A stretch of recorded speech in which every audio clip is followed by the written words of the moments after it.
আমার আল্লাহ অসন্তুষ্ট হয়ে যাবে।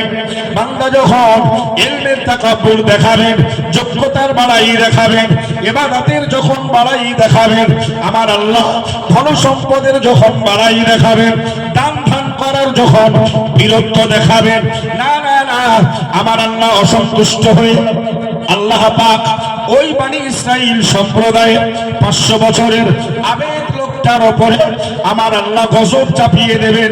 কিয়ামতের আযাব শুরু হয়ে যাবে।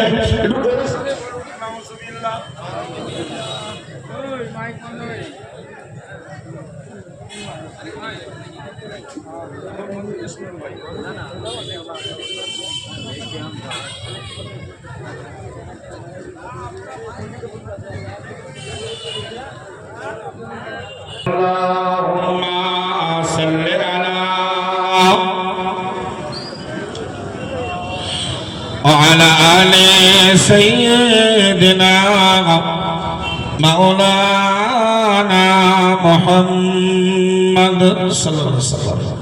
ভাই, তো বনি ইসরাইলের এই 500 বছরের আবেদ লোকটা যখন নিজের ইবাদতের তাকাব্বুর করবেন, আল্লাহ কিয়ামতের আযাব চাপিয়ে দেবেন। তখন উনি পানির তৃষ্ণায় খুব তৃষ্ণাক্ত হয়ে পড়বেন, পানি পিপাসিত হবেন, অত্যন্ত তিনি পানি পিপাসু হয়ে পড়বেন। আল্লাহর একজন মানবরূপী ফেরেশতা কিয়ামতের ময়দানে বিশুদ্ধ পানি নিয়ে উনি পানির হকারগিরি করবেন ওই 500 বছরের আবেদের সামনে। কিতাবের ভিতরে এসেছে এই 500 বছরের আবেদ লোকটা মানবরূপী ফেরেশতাকে ডেকে বলবে, ওগো পানি বিক্রেতা শোনো, পানি বিক্রেতা আগিয়ে এসো, তোমার পানির মূল্য কত বলো। উনি জবাব দিয়ে বলবেন, হে আল্লাহর আবেদ বান্দা, মনে রাখো আমার 1 গ্লাস পানির দাম হলো 500 বছরের ইবাদত।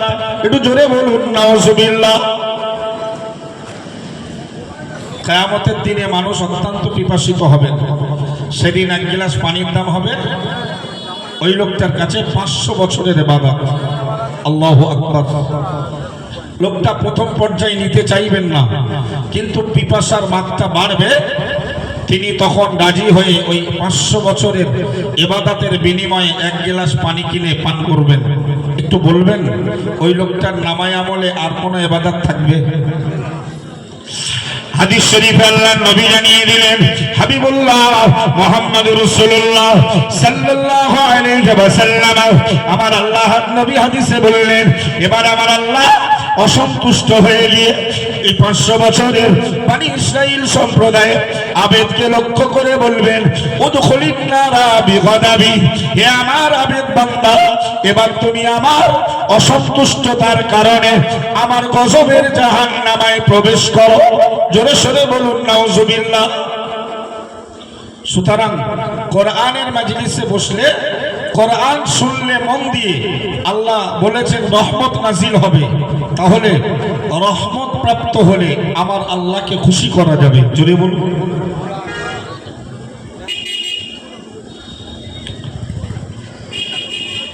প্রিয় নবী সাল্লাল্লাহু আলাইহি ওয়াসাল্লাম এই কোরআনের মুজিজার ব্যাপারে অন্য হাদিসে বলেছেন। প্রিয় নবী আমার হাদিস শরীফে বললেন, ইকালু লি সাহিবিল কোরআন ইকরা ওয়ারতাকি ওয়ারতিল কামা কুনতা তুরাতিল ফিদ দুনিয়া। আমার আল্লাহর নবী হাবিবুল্লাহ মুহাম্মদুর রাসূলুল্লাহ সাল্লাল্লাহু আলাইহি ওয়াসাল্লাম হাদিস শরীফে কোরআনের গুরুত্ব বোঝাতে গিয়ে বললেন, কিয়ামতের মহাময়দানে কোরআনের পাঠক পাঠিকাকে লক্ষ্য করে বলা হবে, ইকরা, হে আমার বান্দা বান্দি কোরআনের পাঠক পাঠিকা, তোমরা পড়ো, ওয়ারতাকি, আর তোমরা চড়তে থাকো। জোরে সোরে বলুন সুবহানাল্লাহ।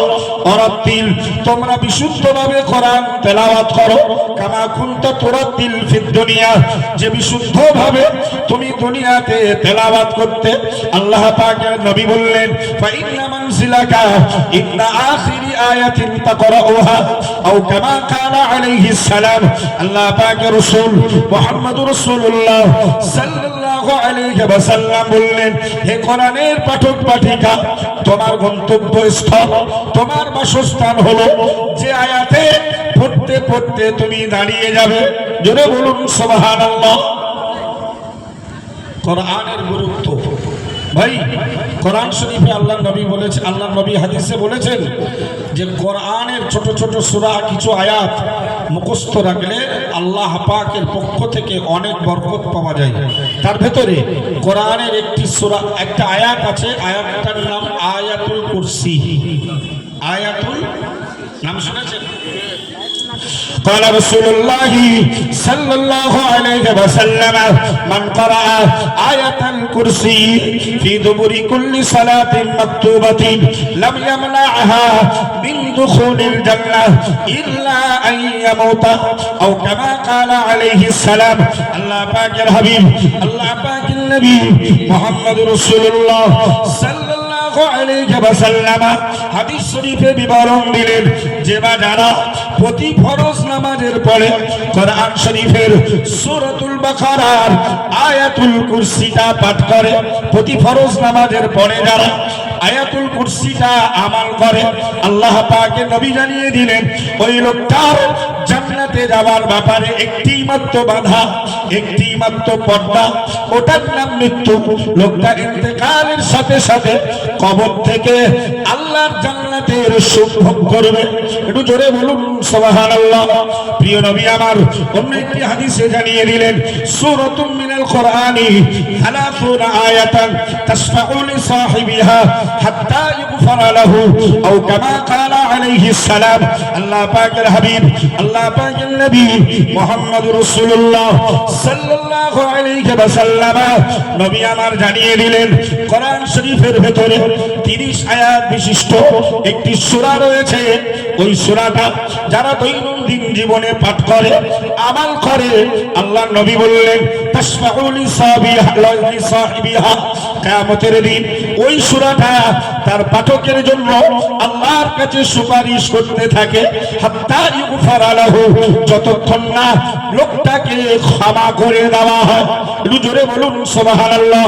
আমরা যেন জিজ্ঞেস করলাম ইয়া রাসূলুল্লাহ হাবিবাল্লাহ 30 আয়াত বিশিষ্ট সূরা কি? আল্লাহ পাকের নবী জবাব দিলেন ওয়াহিয়া তাবারাক, তাবারাকাল্লাযী বিয়াদিহিল মুলকু ওয়া হুয়া আলা কুল্লি শাইইন কাদির। জোরে বলুন সুবহানাল্লাহ, আর উচ্চ আওয়াজে বলুন সুবহানাল্লাহ। নারে তাকবীর। ভাই 30 আয়াত বিশিষ্ট কোরআন শরীফের একটি সূরা, সূরাটির নাম সূরাতুল মুলক, যার শুরু তাবারাকাল্লাযী দিয়ে। আল্লাহ বললেন এই সূরাটা যারা দৈনন্দিন পাঠ করে, আল্লাহ নবী বলেছেন এই সূরা সেই পাঠক পাঠিকার জন্য আল্লাহর কাছে সুপারিশ করবে। কতক্ষণ? যতক্ষণ না আমার আল্লাহ ওই পাঠক পাঠিকাকে ক্ষমা করে দেবেন। জোরে বলুন, আর একটু মন খুলে বলুন। প্রিয় নবী হাদিসে জানিয়ে দিলেন মান ক্বারাআল কুরআনা ওয়া আমিলা বিমা ফীহি উলবিসা ইয়াওমাল কিয়ামাতি ওয়ালিদাহু তাজান দাওহু আহসানু মিন দাওয়িশ শামসি আও কামা ক্বালা আলাইহিস সালাম। আল্লাহ পাকের প্যারা নবী হাবিবুল্লাহ মুহাম্মদুর রাসূলুল্লাহ সাল্লাল্লাহু আলাইহি ওয়াসাল্লাম হাদিস শরীফে বিবরণ দিলেন ও বাবা সাহাবীরা মনে রাখো, যারা কোরআন পড়লো আর কোরআনে বর্ণিত আমলগুলোকে কাজে লাগালো, কোরআনের আদেশগুলোকে মানলো, নিষেধগুলোকে বর্জন করে দিল, আল্লাহর নবী জানিয়েছেন উলবিসা ওয়ালিদাহু ইয়াওতাজান ইয়াওমাল কিয়ামা, কিয়ামতের মহাময়দানে তার পিতা মাথার উপরে এমন একটা টুপি পরিয়ে দেওয়া হবে দাবুহু আহসানু মিন দাওয়িশ শামসি, যে টুপির কিরণটা হবে সূর্যের কিরণের অপেক্ষা অনেক ঊর্ধ্বে। একটু জোরে বলুন না সুবহানাল্লাহ। কোরআনের পাঠক পাঠিকা ভাই অ্যাকচুয়াল এটা তো মাদ্রাসার ইসালে সওয়াব এবং বহু উলামাদের আগমন, একের পর এক বহু উলামায়ে কেরাম তারা তাদের জ্ঞানগর্ভ আলোচনা করবেন। সীমিত সময় ইতিবিক্ষিপ্তভাবে আমার বক্তব্যের সমাপ্তি ঘোষণা করছি। ভাষাগত ত্রুটি আপনাদের কাছে ক্ষমা চাচ্ছি। আল্লাহ আমাদেরকে কোরআনের গুরুত্ব বোঝার, কোরআনের পক্ষে থাকার, কোরআনের প্রতিষ্ঠানের সহযোগী হওয়ার, কোরআনের প্রতিষ্ঠানের সঙ্গে জড়িয়ে থাকার আল্লাহ আমাদের তৌফিক দেন। বলুন আমিন। আল্লাহুম্মা আমিন। আমা তাওফিকি ইল্লা বিল্লাহ ওয়া আখিরু দাওয়ানা আনিল হামদুলিল্লাহি রাব্বিল আলামিন। উচ্চ কণ্ঠে মহব্বতের সহিত দরুদ শরীফ আল্লাহুম্মা সাল্লি আলা সাইয়্যিদিনা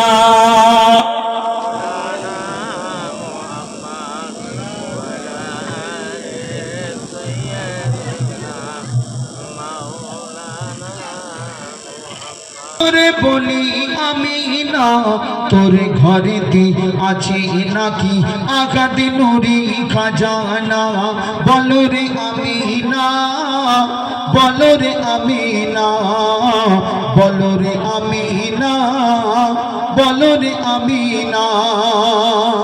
আল্লাহ রাসূল তখন দুনিয়ার বুকে আসেন, আব্দুল্লাহ রাস্তা দিয়ে যাচ্ছে, একটা মেয়ে ছেলে তার নাম ছিল মারিয়াম। সে আমার আব্দুল্লাহর কপালে মুহাম্মাদি নূরটা থেকে বারবার প্রেমের অফার করছে, আই লাভ ইউ আব্দুল্লাহ, আমি তোমাকে ভালোবাসি। তাই কি বলছে দেখুন কবি, কি বলছে, পাদির নারী একই রমণী আব্দুল্লাহ প্রেমে পড়েছে, কপালে তার নূরের নবীর নূর যে দেখতে পেয়েছে, কপালে তার নূরের নবীর নূর যে দেখতে পেয়েছে। বলছে তারে বারে বারে কি করতে চাই তোমারে, বলছে তারে বারে বারে বিয়ে করতে চাই তোমারে, তোমার উরুষে যে নূর আছে দাও গো আমারি উদরে, কুদরতি সে নূর আল্লাহ গফুর পেশানিতে আমি না, কেড়ে পিতার দিল মাদার আঘাতে নুরি খাজানা, বলো রে আমি না, বলো রে আমি না, বলো রে আমি না, বলো রে আমি না। তারপর আল্লাহ রাসূল তখন নবুয়ত পায়নি গো, আম্মাজান খাদিজার বাড়িতে কাজ করতো, মাইসারা নামক একটা ব্যক্তির সঙ্গে সিরিয়া নামক জায়গায় বাণিজ্য করতে পাঠালো। তাই কি বলছে দেখুন কবি, কি বলছে, মাইসারাকে সঙ্গে নিয়ে গেল যখন সিরিয়ায়, নাস্তুরা একে পাদেরি বণিক দিল বায়ান করিয়া, নাস্তুরা একে পাদেরি বণিক দিল বায়ান করিয়া।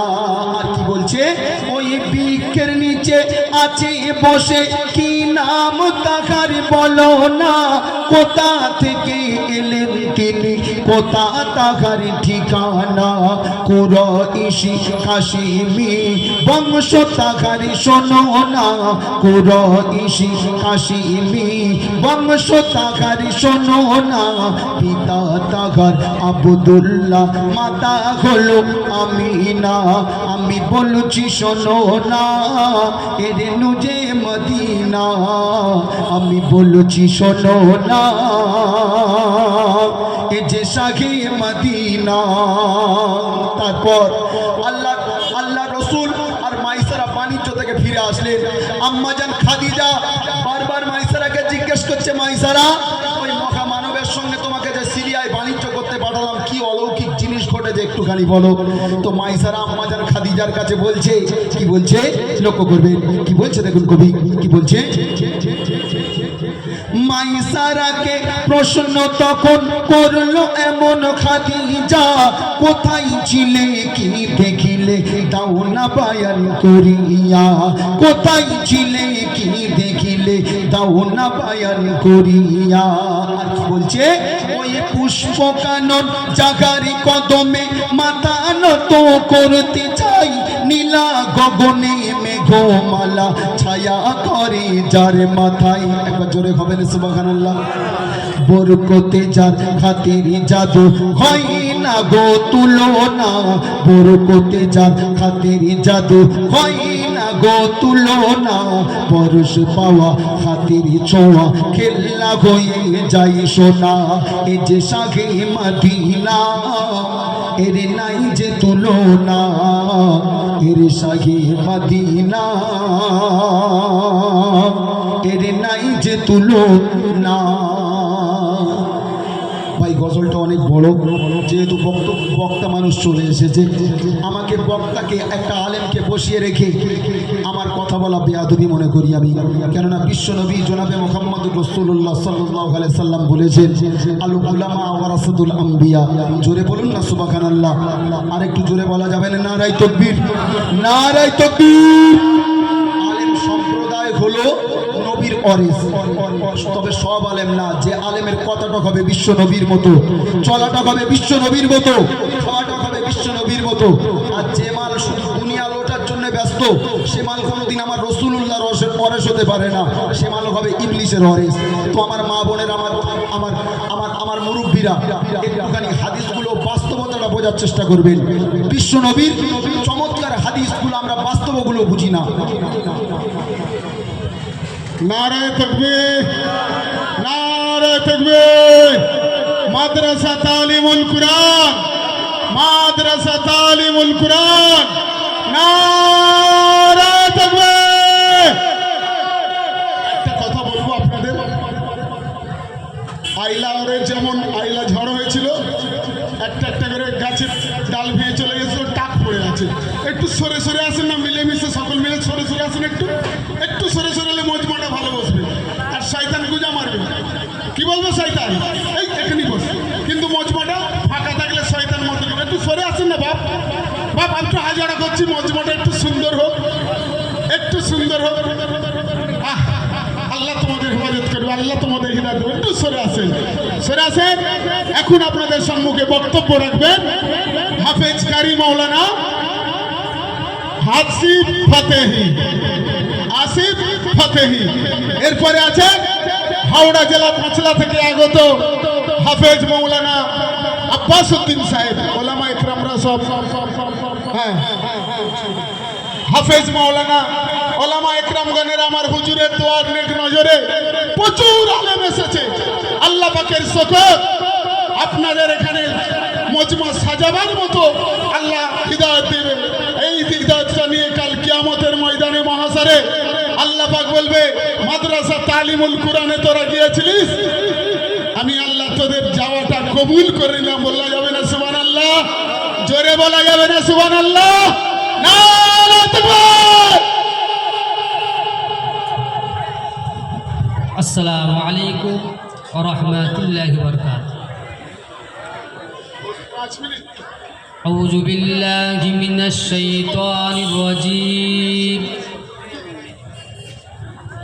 বিসমিল্লাহির রাহমানির রাহিম।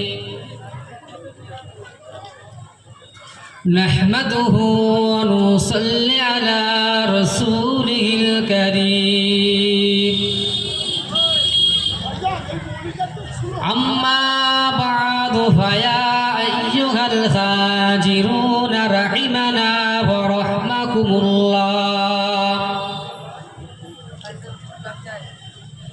إن الله وملائكته يصلون على النبي يا أيها الذين آمنوا صلوا عليه وسلموا تسليما.